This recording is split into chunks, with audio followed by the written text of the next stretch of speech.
இவருக்கு காவல்துறை ஒதுக்கிய நேரம் டிவில எல்லாமே வந்த நேரம் வந்து 12 மணி 2 மணினாங்க. இவர் சாவகாசமா 7 மணி வரைக்கும் வராரு. காலையில மதியானத்துல இருந்து மக்கள் சாப்பிடாம இல்லாம அவ்வளவு பேர் அங்க நின்னாங்க.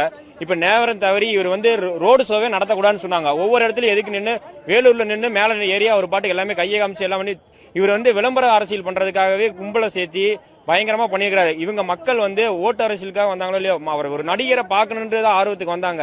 இன்னைக்கு இத்தனை உயிர் போயிருக்குது. ஒரு கண்டனம் தெரிவிச்சிருக்கலாம், ஒரு மன்னிப்பு கேட்டிருந்திருக்கலாம். ஒரு நீங்க வந்து நேரில் ஒண்ணு இந்த இடத்துல வர தேவையில்லை. நேரம் ஒரு மெசேஜ் போட்டுட்டு நீங்க நேரம் திருச்சியில இருந்து ஏறி இருக்கலாம்ல. திருச்சியிலே தங்கி இருந்து நாளைக்கு காலையில இங்க வந்து பாக்கலாமே. சிஎம் வந்து நைட்டு 1 மணிக்கு இங்க வரேன்னு சொல்றாரு. இவர் வந்து இவ்வளவு பிரச்சனைக்கு காரணமான இவரே வந்து எதுவுமே பேசாம கம்முன்னு போயிருந்தாரா? இது என்ன அர்த்தம்? இவர் மூஞ்சி திருப்பிட்டு போயிட்டா இவர் நாளைக்கு எங்களை வந்து பார்த்து எங்கள்கிட்ட ஓட்டு கேட்க மாட்டாரா? எதுவும் பண்ண மாட்டாரா? இது எந்த விதமான அரசியல்னு தெரியல. இது வந்து இவர் மத்த அரசியல் கட்சி தலைவர்களை பேசுறதுக்கு அருகதையே கிடையாது இவருக்கு. இவர் வந்து தேவையில்லாம இந்த கட்சி வந்து எதுக்கு ஆரம்பிச்சுன்னு தெரியாம ஆரம்பிச்சு கொள்கையினால என்னன்னு இல்ல. அதுல தேவையில்லாம